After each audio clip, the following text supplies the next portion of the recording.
प्रेम से बोलिए गौरी पुत्र गणेश भगवान की जय। माता पार्वती शंकर भगवान की जय। हरे कृष्णा। हे प्रिय भक्तों, आज मैं वट पूर्णिमा अर्थात ज्येष्ठ पूर्णिमा व्रत की पौराणिक कथा सुनाने जा रही हूँ। तो आप सभी बड़े ही भक्ति भाव और प्रसन्नचित मन से इस कथा को पूरा अवश्य सुनिएगा। जिस भी कामना से आपने यह व्रत किया है या कथा सुन रहे हैं, भगवान आपकी वह मनोकामना पूर्ण करे, ऐसी हम मंगल कामना करते हैं। तो आइए सभी अपने मन में गौरी पुत्र गणेश अपने कुलिष्ठ देवी देवताओं का ध्यान कर लीजिए। तो एक बार प्रेम से बोलिए गौरी पुत्र गणेश भगवान की जय। सर्व देवी देवताओं की जय। हे प्रिय भक्तों, पौराणिक कथा के अनुसार बहुत समय पहले की बात है। एक राज्य में एक राजा और रानी रहा करते थे। राजा और रानी दोनों बड़े ही दानी थे। दोनों दान पुण्य किया करते थे।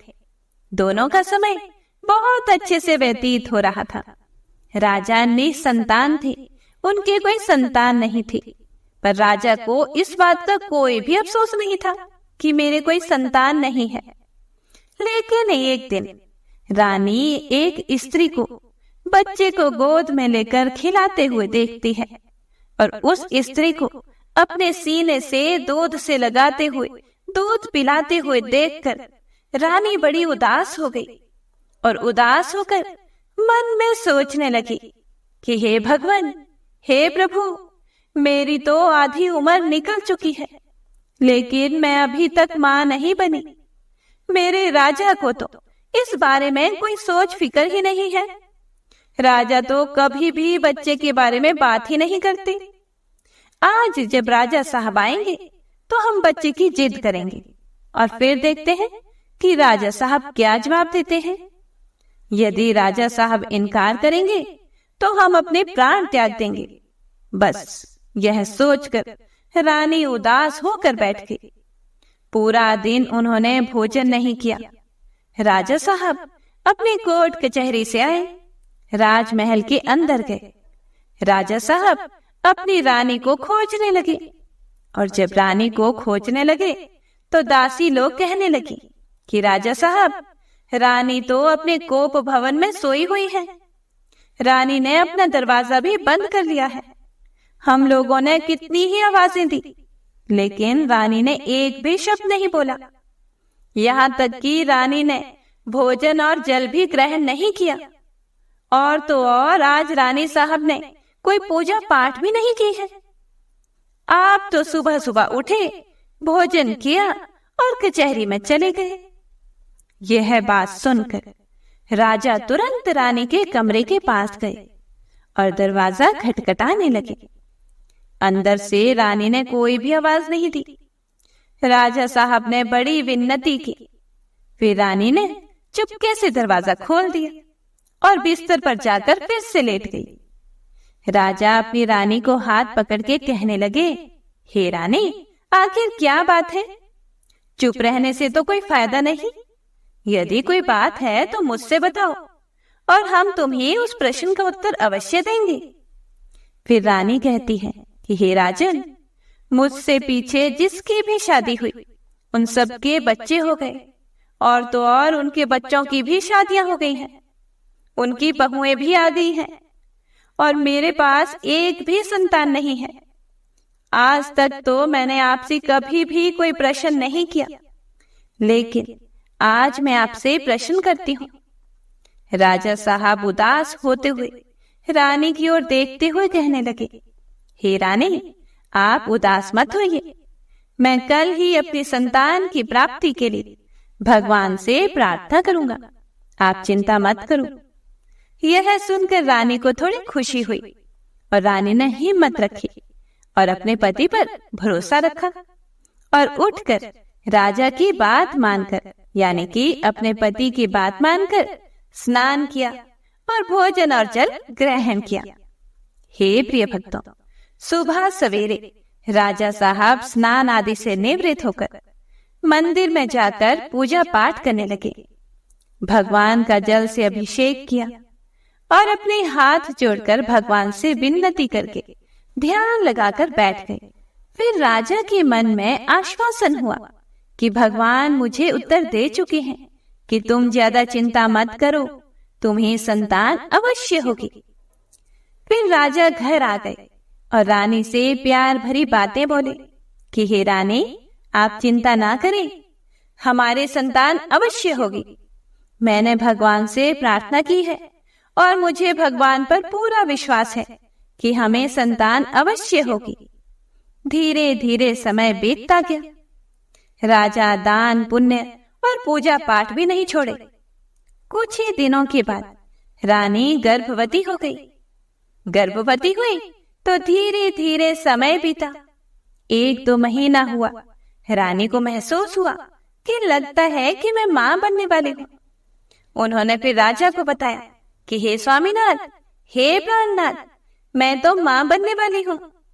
राजा इस बात को सुनकर बड़े ही खुश हुए और रानी से कहते हैं कि हे रानी, मैंने आपको बताया था ना कि आप अवश्य ही मां बनेंगी। भगवान ने हमारी प्रार्थना सुन ली।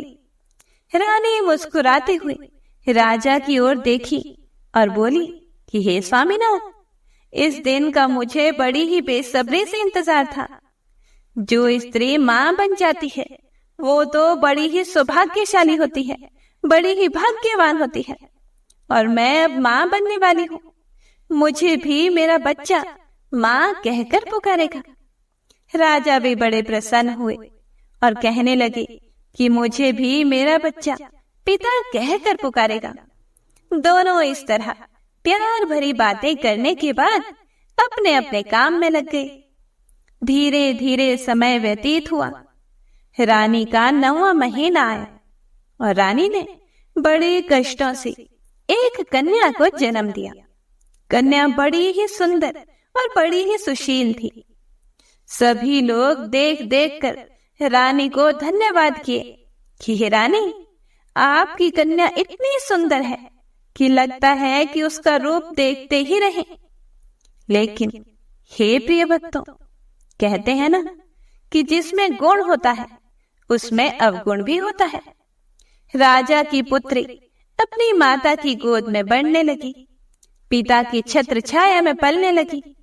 राजमहल की राजकुमारी उस राजमहल के अंदर पलने बढ़ने लगी। धीरे धीरे 12 दिन बीते।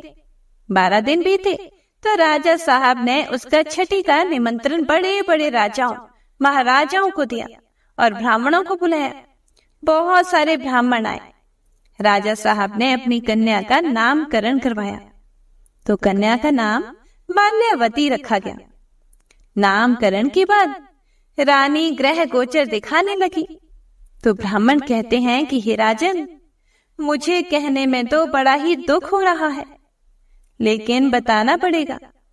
रानी अपनी आंखों में आंसू भर के ब्राह्मण की ओर देखते हुए बोली कि हे ब्राह्मण देवता, आखिर क्या बात है जो आप मुझसे छुपा रहे हैं? कृपया मुझसे बताइए।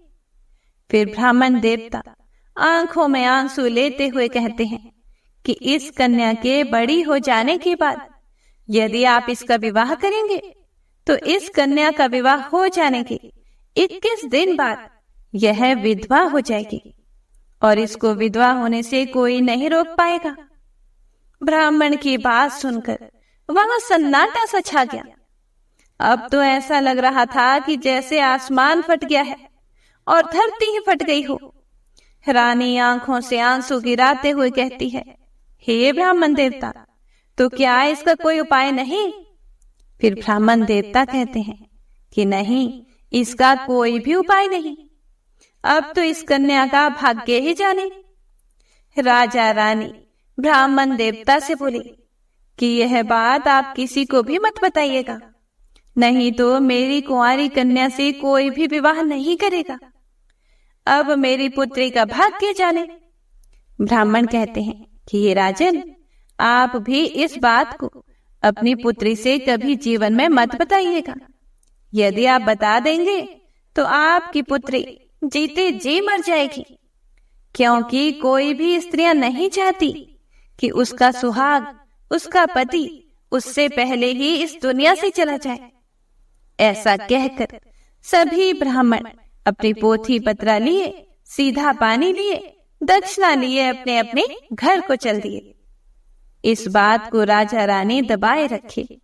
धीरे धीरे माल्यवती बड़ी होने लगी। समय बीतते बीतते 12 वर्ष की हो गई। जब वह 12 वर्ष की हुई तो राजा साहब ने अपनी पुत्री का विवाह करने की सोची। अपनी पत्नी सुनैना से कहते हैं कि हे प्राण प्रिय, हमारी पुत्री माल्यवती बहुत बड़ी हो गई है, उसका विवाह करना अवश्य है। राजा की पत्नी सुनैना अपनी आंखों में आंसू लेकर कहती है, हे स्वामीनाथ, क्या आपको कुछ याद है? सुनैना की बात सुनकर राजा वीरभद्र कहते हैं कि हाँ, मुझे तो याद है, लेकिन मैं क्या करूं? क्या संसार में अपनी पुत्री को कोई कुंवारी रखता है जो हम रखेंगे? इसके भाग्य में जो होगा वही होगा। फिर रानी कहती है कि तो ठीक है महाराज, अपनी कन्या माल्यवती के लिए सुंदर सा वर ढूंढिए, चांद की तरह चेहरा हो, सूरज की तरह चमकीला हो, जैसे सूरज का प्रकाश चमकता है वह उसी तरह चमकना चाहिए। राजा यह बात सुनकर हाँ कहकर स्वयं अपनी कन्या माल्यवती के लिए वर ढूंढने चले गए। धीरे धीरे कई नगर घूमे, लेकिन माल्यवती के योग्य वर नहीं मिला। ढूंढते ढूंढते 4-6 महीने बीत गए। 4-6 महीने बीत जाने के बाद राजा को अपनी पुत्री के योग्य एक वर मिला। फिर राजा ने उससे अपनी बेटी का रिश्ता पक्का कर दिया। रिश्ता पक्का करके राजा वापस अपने महल में लौट आए। रानी सुनैना अपनी पुत्री का रिश्ता तय हुआ सुनकर बड़ी खुश हुई और पूरे नगर में ढिंडोरा पिटवा दिया कि मेरी पुत्री अभी तक तो राजकुमारी थी, अब महलों की राजरानी बनेगी। धीरे धीरे समय बीतने लगा और माल्यवती के विवाह का दिन भी नजदीक आ गया। माल्यवती की बड़ी सुंदर सी बारात आ गई। बारात का आगमन हाथी, घोड़े, बैलगाड़ी, पालकी, बहुत लाव लश्कर के साथ हुआ। राजा की कन्या का विवाह बड़े धूमधाम से हुआ। हे प्रिय भक्तों, ब्याह करके राजा अपनी पुत्री की विदाई कर देता है और रानी राजा के कंधे पर सिर रख कर रोती है और कहती है, हे स्वामीनाथ, मेरी बेटी तो बड़ी ही नादान है, छोटी है, उसे तो पता ही नहीं कि उसके भाग्य में क्या लिखा है। हे भगवान, मेरी बेटी अपने पति के साथ सिर्फ 20 दिन रहेगी और 21वें दिन उसकी मांग का सिंदूर उतर जाएगा। मैं क्या करूं? लगता है जमीन फट जाए जिसमें मैं समा जाऊं। गंगा उमड़े तो उसमें मैं डूब मरूं। मुझे समझ में नहीं आ रहा कि मैं क्या करूं। राजा अपनी पत्नी की आंखों से आंसू पोंछकर अपनी पत्नी को धैर्य बंधाते हुए कहने लगे कि जो भाग्य में होगा वह होकर ही रहेगा, उसे कोई नहीं टाल सकता।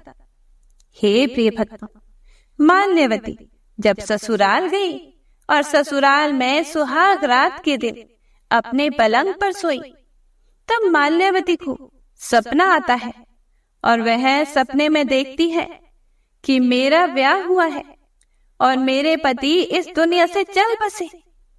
20 दिन तक मेरा सुहाग है और 21वें दिन मैं विधवा हो जाऊंगी। ये वह स्वप्न में देखती है और उसकी नींद खुल जाती है और देखती है कि पति सोए हुए हैं और माथे पर सिंदूर लगा हुआ है। अब माल्यवती बड़े संकोच में पड़ गई। आखिर सुहाग रात के दिन ही मुझे इतना गंदा सपना क्यों आया? फिर वह उठकर घर के 7 दरवाजों को खोलकर घर से बाहर चली गई। अपने पति को भी नहीं जगाया और चलते चलते जंगल की ओर चल दी।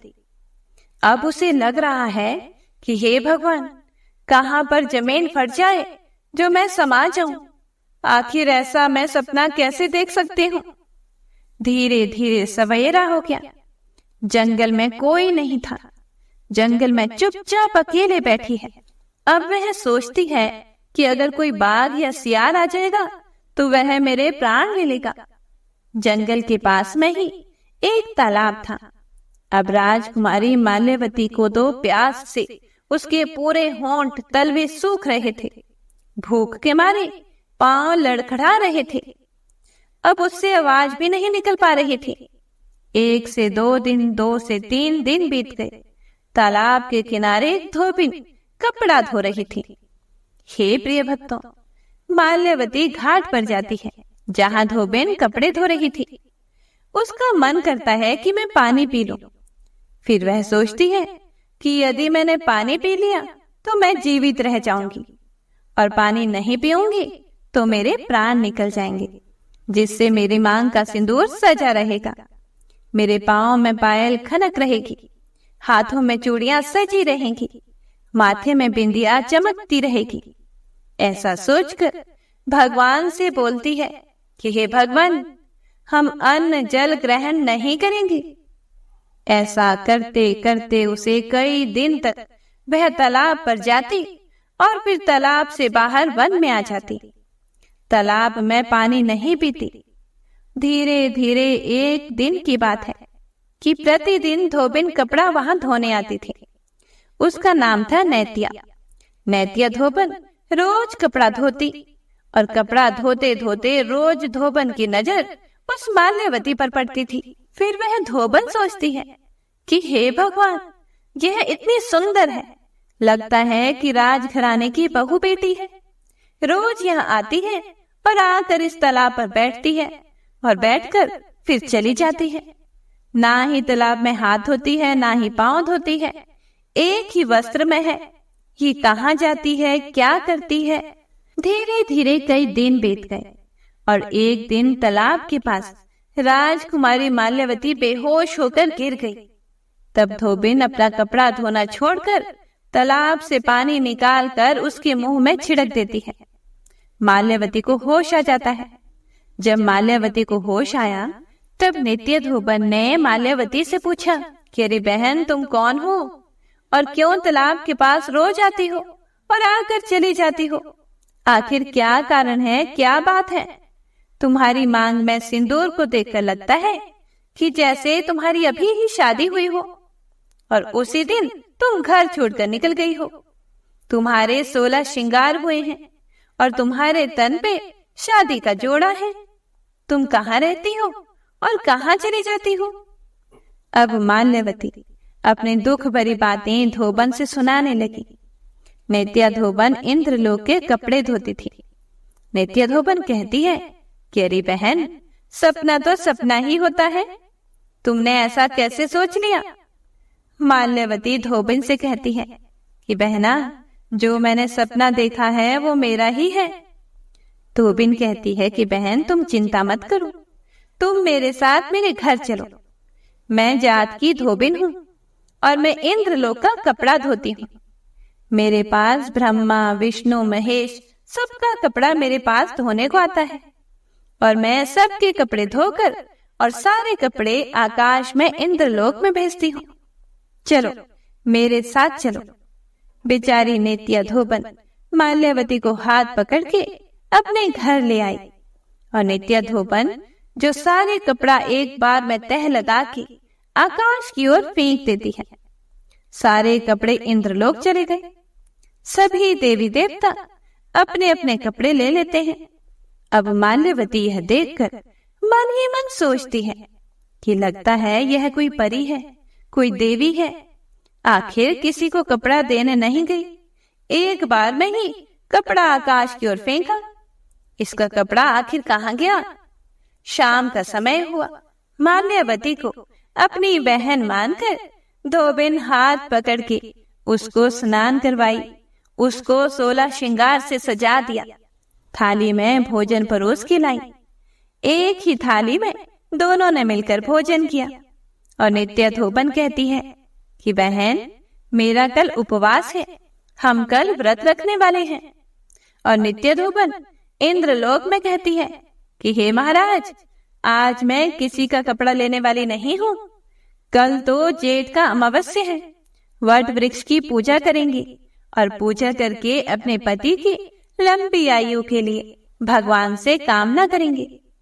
नित्या धोबन की बात सुनकर माल्यवती मन ही मन सोचती है कि यह क्या व्रत होता है और कैसे किया जाता है। मन ही मन सोचती है। सवेरा होने से पहले आधी रात में नित्या धोबन जाग गई और जागकर पूरे घर में झाड़ू लगाई, घर की साफ सफाई की।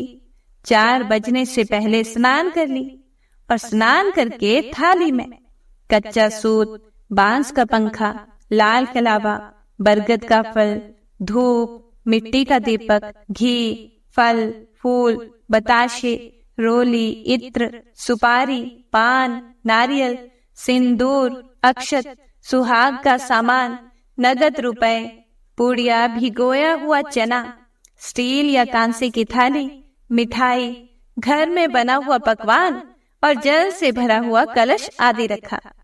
ये सब देखकर माल्यवती को लग रहा था कि कुछ तो है जो यह बहन करने जा रही है। बड़े प्रेम से नित्या धोबन से पूछती है कि अरे बहन, तुम क्या करने वाली हो, जरा मुझे भी बताओ। नित्या धोबन कहती है कि बहन, आज जेठ की अमावस है। सूरज उगने से पहले हम वट वृक्ष की पूजा करेंगे और विधि विधान से सत्यवान सावित्री की कथा सुनेंगे और पूजा करके अपने पति की लंबी आयु के लिए भगवान से हाथ जोड़कर कामना करेंगे और भगवान मेरी पुकार सुनेंगे। मेरे पति की लंबी आयु देंगे, मेरी गोद में पुत्र खेलेगा। कहते हैं कि बहन, यह व्रत करने से पति की लंबी आयु होती है। फिर सारी चीजें पूछती है कि बहन, यह कच्ची सूत का धागा क्यों लपेटती हो। नित्या धोबन बताती है कि अरे बहन, क्या तुम नहीं जानती हो, वट वृक्ष में परिक्रमा करते हैं, कच्चे धागे लपेटते हैं, थोड़ी सी धागे अपने पति को कलाई में बांधते हैं। जो मिठाई चढ़ा रहे हैं वह प्रसादी के रूप में अपने पति को खिलाएंगे। जो चना है वह फल देने वाला है, इससे पुत्र की प्राप्ति होती है। और भी सारी बातें समझाई कि ये सब करने से पति की लंबी आयु होती है।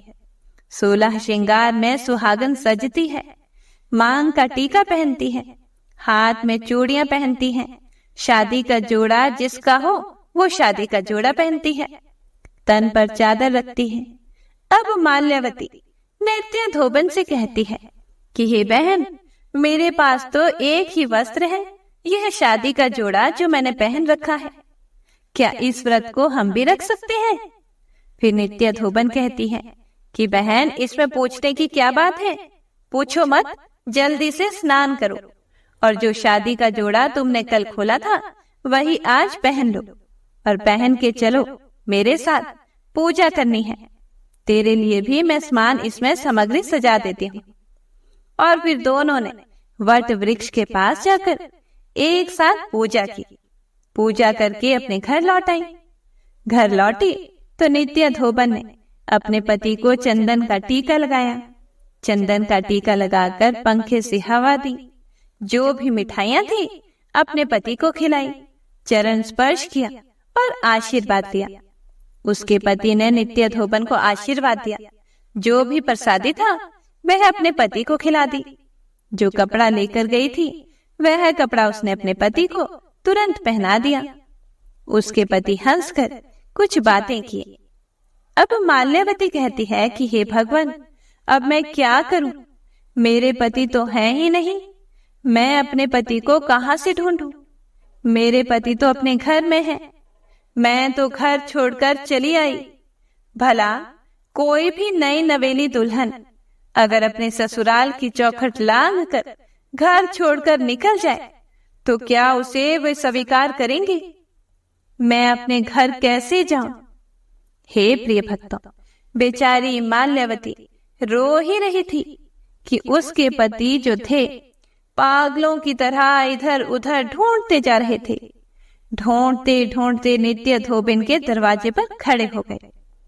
हे प्रिय भक्तों, देखिए भगवान की महिमा अपरंपार होती है।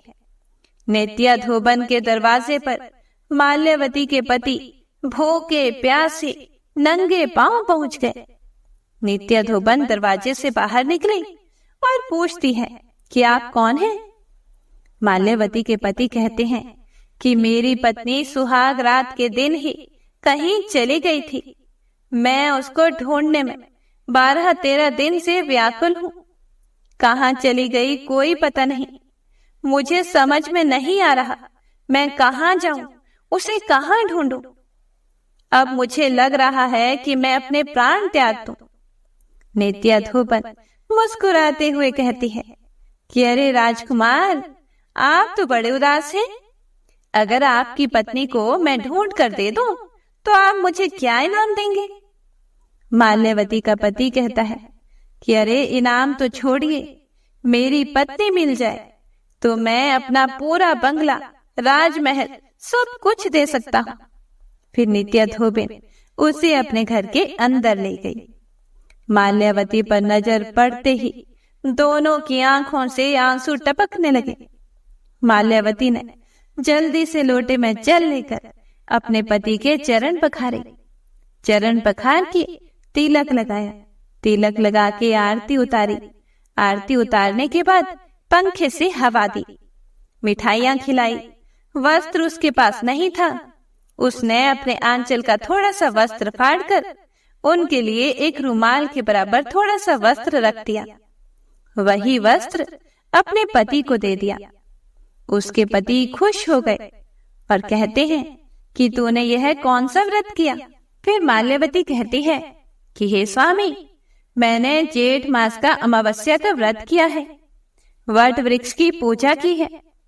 जिस सत्यवान के प्राण को सावित्री ने बचाया था, मैंने उसी व्रत को किया है।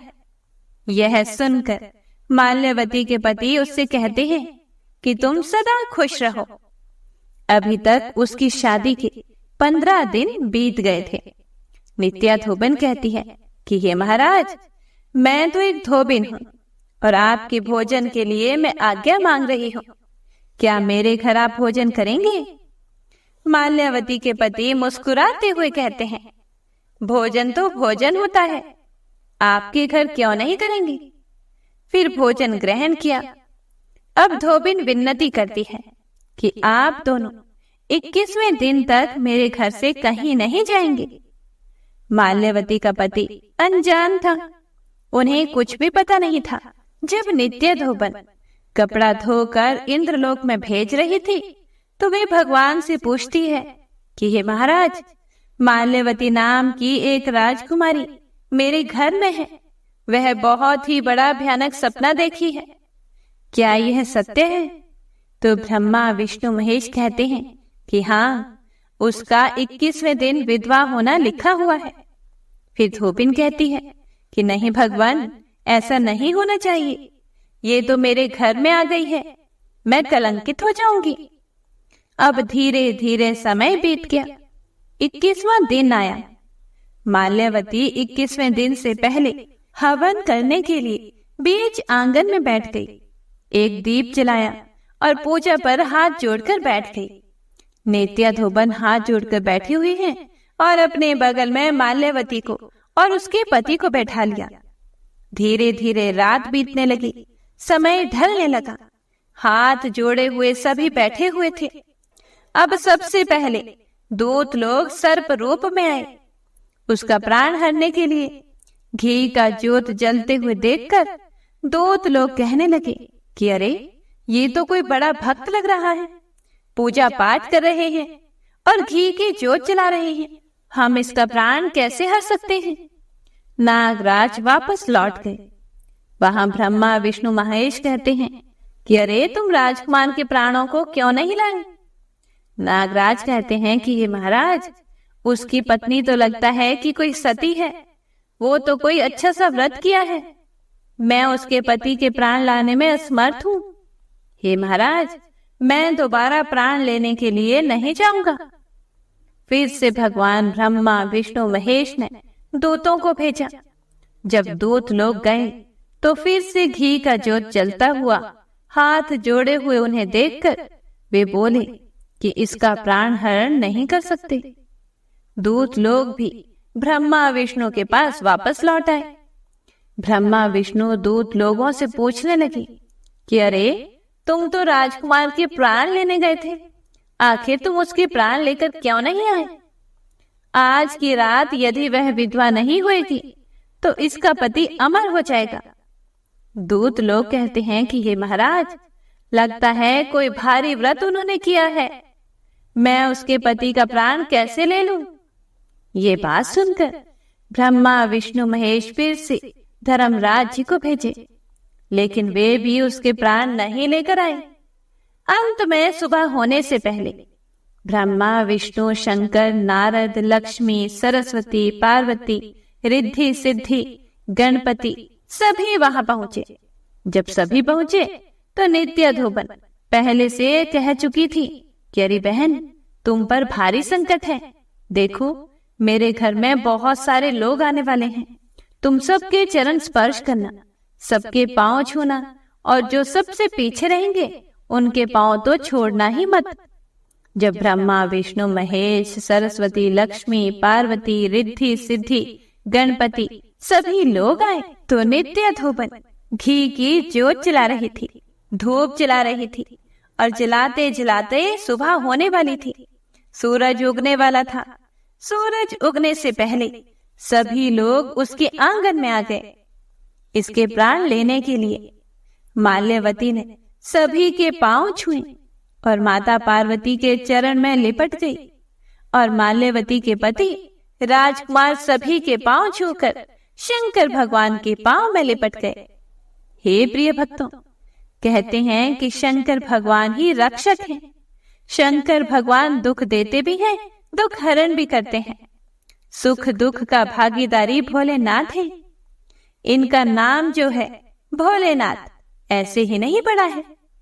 अब शंकर भगवान जो है वे आशीर्वाद दे दिए कि हे पुत्र जुग जुग जियो, और पार्वती माता कहती है कि अरे पुत्री जुग जुग जियो, सुहागवती भवा, पुत्रवती भवा, सदा सुहागन रहो, तुम्हारे घर में लक्ष्मी से भंडार भरे रहें, बच्चों की किलकारियां गूंजे। उसके बाद जो माल्यवती है वह चरण छोड़ दी, और शंकर भगवान कहते हैं कि जल्दी से इसके प्राण लेकर चलिए। फिर माता पार्वती बोली कि प्रभु, उसके प्राण आप नहीं ले सकते। उसके प्राण आप कैसे ले सकते हैं जिसे आपने अभी हजारों वर्ष जीने का वचन दिया है? आपके वचन खाली पड़ जाएंगे, आप उसके प्राण हरण नहीं कर सकते। और मैंने भी इसे सदा सुहागन रहने का आशीर्वाद दिया है। फिर ब्रह्मा जी कहते हैं कि मैंने भी आशीर्वाद दिया है। विष्णु जी कहते हैं मैंने भी। नारद जी कहते हैं कि मैंने भी इसे आशीर्वाद दिया है। मैं तो अनजान था, मुझे समझ में नहीं आया कि ये पांव छू रहा है, मैंने इसको आशीर्वाद दे दिया। शंकर भगवान कहते हैं कि अरे सबसे पहले तुम यह बताओ कि पुत्री, तुमने ऐसा कौन सा व्रत किया जो तुमने अपने पति के प्राणों को बचा लिया? फिर माल्यवती अपने सपने के बारे में बताती है। नित्य धोबन बताई कि हे महाराज, मैं एक जात की धोबन हूँ। मैं तालाब पर कपड़े धो रही थी। ये अकेले वन में रहती थी। तालाब पर आती थी, पानी नहीं पीती थी, अपने प्राण त्यागना चाहती थी। मैंने इससे पूछा तो बोली कि सपने में खुद को विधवा देखा है, इसीलिए ये अपने प्राण त्यागना चाहती थी, और इसीलिए मैं इसे अपने घर लेकर आई और ज्येष्ठ मास के वट वृक्ष की पूजा करवाई, महासावित्री व्रत पूजा की, और उसी के फल से इसका सुहाग लौट गया है। मुझे पता था कि आज ये विधवा होने वाली है। आज इसकी शादी का 21वां दिन है। हे प्रिय भक्तों, शंकर भगवान, विष्णु भगवान, माता पार्वती, माता लक्ष्मी, सरस्वती, रिद्धि सिद्धि सभी नित्या धोबन से कहते हैं कि अरे नित्या, पूरे संसार में वट वृक्ष व्रत की पूजा विधि और पूजा की चर्चा फैलाना। सभी सुहागने वट वृक्ष की पूजा करेंगी, अपने पति की लंबी आयु के लिए भगवान से कामना करेंगी, भगवान उनके सुहाग की रक्षा करेंगे। नित्य धोबन कहती है कि हे भगवान, हम जहां जहां जाएंगे वहां वहां इसकी चर्चा फैलाएंगे और सभी लोग, सभी सुहागने वट वृक्ष की पूजा करेंगी। लेकिन वट वृक्ष पूजा करने की विधि क्या है? माता पार्वती कहती हैं कि वट वृक्ष की पूजा कोई अलग नियम से नहीं होती। जैसे सभी पूजा की जाती है, उसी तरह से वट वृक्ष की भी पूजा की जाती है। उस दिन नमक नहीं खाया जाता है। सुहागने फलाहार ही कर सकती हैं और पांव में महावर जरूरी होना चाहिए। मांग में सिंदूर जरूर सजा होना चाहिए। मांग में टीका, माथे में बिंदिया, हाथों में चूड़ियां, और ऐसा नहीं कि नई साड़ी हो।